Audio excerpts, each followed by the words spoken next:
একটা কথা বলার ক্ষমতা আছে, একটা শব্দ খরচ করার ক্ষমতা আছে। আমি চ্যালেঞ্জ করলাম গোলাম রব্বানী সাহেব থেকে শুরু করে কলকাতার মেয়র ফিরহাদ হাকিম সাহেব এতটুকু বলুক যে মাদ্রাসার 235টি শিক্ষা প্রতিষ্ঠান যে আছে এই শিক্ষকদের যে মাইনে দিয়ে পড়ানো হচ্ছে সত্যি এটা অতি কম, এটাকে বাড়ানো উচিত, এতটুকু কথা বলুক।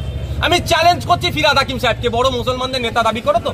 আমি চ্যালেঞ্জ করছি গোলাম রব্বানী সাহেবকে, আমি চ্যালেঞ্জ করছি যে কটা মুসলিম দাবিদার এমএলএ আছে, এমপি আছে। আমি এতটুকু কথা, এটা তো ভুল কথা নয় যে এদের মাইনেটা বাড়ানো হোক, যে মাইনেটা এখন আছে কম আছে, এটা উচিত নয়। এতটুকু কথা বলতে পারবে। আমি চ্যালেঞ্জ করছি ফিরহাদ হাকিম সাহেবকে, পারবে না, কারণ ওদের টিকি বাঁধা আছে। তাহলে সংখ্যালঘু ওরা ওদের টিকি বাঁধা আছে, ওরা শুধুমাত্র সংখ্যালঘু যা করে মুসলমানদের ভোট পেতে, মুসলমানদের মন পেতে। আবার এই ফিরহাদ হাকিমকে যদি কোনো সময় বিজেপি একটা খারাপ ভাষায় আক্রমণ করে, খারাপ ভাষার বিরুদ্ধে আমি দেখবেন আমরাই রেড়ে করে উঠি অনেকে। তাহলে সংখ্যালঘু এমএলএ মন্ত্রী যারা কিছু কাজের নয়, ওই জন্য আমি বারবার কথা বলি, আমি বারবার একটা কথা বলি, বলে না যে এবারে 40টা মুসলমান বিধায়ক কেন হলো, আগেবারে 63টা ছিল, তার আগে 73টা ছিল। আমি বলি এই মুসলমান বিধায়ক দিয়ে মুসলমানদের কিছু লাভ হবে না। পশ্চিমবাংলা বিধানসভা 18টা আদিবাসী সমাজের বিধায়ক আছে। দুর্ভাগ্য একবারের জন্য বলিষ্ঠ কণ্ঠে নওশাদ সিদ্দিকী ছাড়া কাউকে বলতে শুনলাম না কেন আদিবাসী কোটায় নন আদিবাসীরা চাকরি করছে। পশ্চিমবাংলার বিধানসভাতে 63টা মতো দলিতদের বিধায়ক আছে, সংরক্ষিত সিট থেকে যাও এসসি কোটাতে। একবারের জন্য তাদেরকে বলতে শুনলাম না কেন দলিতদের কোটাতে নন দলিতরা চাকরি পাচ্ছে নওশাদ সিদ্দিকী ছাড়া। সুতরাং এই মুসলমান বিধায়ক মুসলমানদের অনেক কথা বলে ফেলবে, আদিবাসী বিধায়ক আদিবাসীদের অনেক কথা বলে ফেলবে, দলিত বিধায়ক দলিতদের অনেক কথা বলে ফেলবে, এটা আমি বিশ্বাস করি না। অন্তত আমি হাউসের মধ্যে থাকি তো, আর হাউসের লাইভ যদি চলতো তাহলে এই কথা এখন বলতে লাগতো না। লাইভ হয়নি, যেমন লোকসভা রাজ্যসভাতে লাইভ হয় বা বিভিন্ন বিধানসভায় লাইভ হয়, আমাদের বিধানসভায় লাইভ নাই, সমস্যাটা এখানে। তাহলে আপনি বেশি বলেন বলে সংখ্যালঘু দলিত আদিবাসীদের জন্য, সেই জন্য আপনার বিধানসভা এলাকায় 8টা থানা তৈরি করেন। হ্যাঁ, এটা বলতে লাগে নাকি আমাকে আটকাতে হবে? শুভেন্দু অধিকারী রাত দিন হিন্দু মুসলমানের মধ্যে দাঙ্গা লাগিয়ে দেওয়ার কথা বলছে, ওর বিরুদ্ধে মামলা হয়েছে, ওর বিরুদ্ধে ওখানে কাউকে স্পেশাল অবজারভার দিয়েছে, 8টা থানা করেছে, আমাকে করতে হবে। তবে একটা কথা বলি, আমি বিধায়ক হতে হবে, এমপি হতে হবে, এমএলএ হতে হবে, মন্ত্রী হতে হবে, আমার লোক নয়।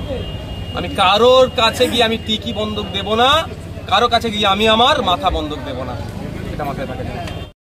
সিনিয়র টাইটেল মাদ্রাসা থেকে এইচএস দিয়েছি, তারপরে আলিয়াতে এসেছি, ওখানে মাস্টার্স করেছি, বিএড করেছি বর্ধমান থেকে আবার। তো ওখানে আমার যিনি ইংলিশের টিচার ছিলেন, নিশ্চিতভাবে ফিজিক্যাল সায়েন্সের যিনি টিচার ছিলেন, নিশ্চিতভাবে ভাই আমার থেকে ভালো বলবে। আমি যদি মিথ্যা কথা বলি ভাই আমার উত্তর দেওয়ার সামনে একদম বসেছে, সব থেকে কাছে বসেছে, দেখুন। তো আমরা এই নতুন করে বলতে লাগে না, আজকের কথা বলছি। আজকে মাদ্রাসার মাধ্যমিক, উচ্চ মাধ্যমিক, ফাজিল যাকে বলা হয়, আর হাই মাদ্রাসার রেজাল্ট আউট হয়েছে। আপনি খোঁজ নিয়ে দেখুন তো কত সংখ্যক ছেলে মেয়ে মুসলিম সম্প্রদায় ছাড়া তারা ওখান থেকে পাস করেছে।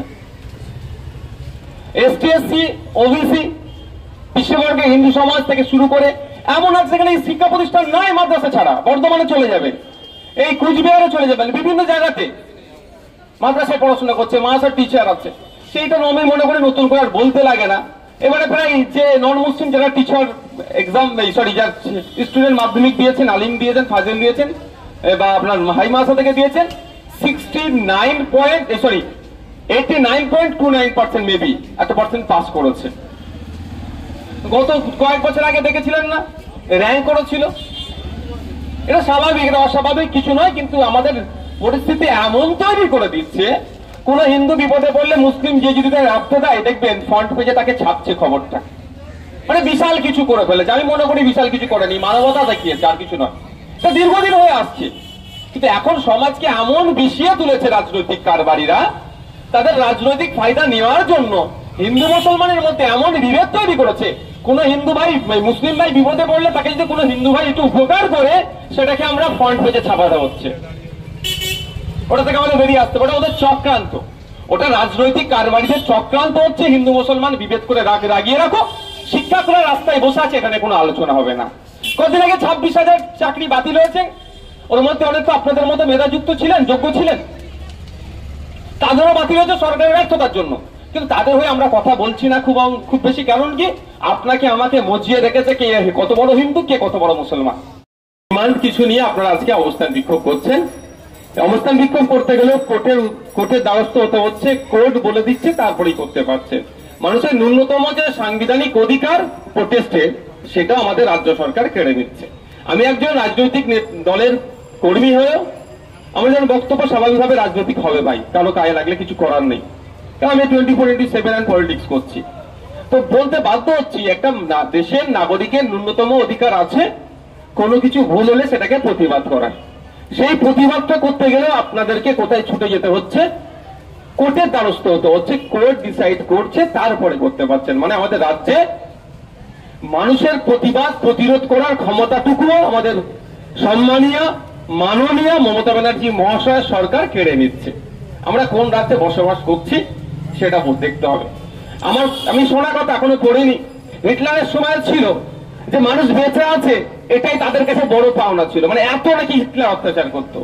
আমাদের রাজ্যে, শুধু আমাদের রাজ্যে না, আমাদের দেশে আজকে ওয়ার্ল্ড প্রেস ফ্রিডম ডে দেখলে দেখা যাবে, লাস্ট ইন্ডেক্স যদি আপনি দেখেন 2025-এর পৃথিবীর 180টি দেশকে নিয়ে সমীক্ষা চালিয়েছিল কোন দেশের সাংবাদিকরা কত স্বাধীনভাবে কাজ করছে।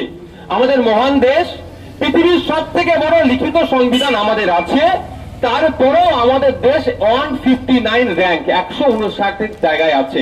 মানে আমাদের দেশের সাংবাদিকদের কিভাবে সাংবাদিক স্বাধীনতায় হস্তক্ষেপ করা হচ্ছে। তাহলে সারা দেশে হচ্ছে, পশ্চিমবাংলাতে হচ্ছে। আমি আবারও ফিরে আসছি আমাদের এই জায়গাতে। তাহলে আমরা প্রতিবাদ করব, আমাদের উপরে অন্যায় হচ্ছে, অনাচার হচ্ছে, আমরা আমাদের অভিযোগটা শোনানোর পরেও সমাধান হচ্ছে না, আমরা একটা সিটিং ডেমনস্ট্রেশন করব, অবস্থান বিক্ষোভ করব, তার জন্য আমাদেরকে কোর্টে যেতে হচ্ছে। এটা আমাদের রাজ্যে আইন বিচার ব্যবস্থা, যারা বিচার ব্যবস্থা না, সরি, আইন ব্যবস্থা কোন তলানিতে চলে গিয়েছে চোখে আগুন দিয়ে দেখি।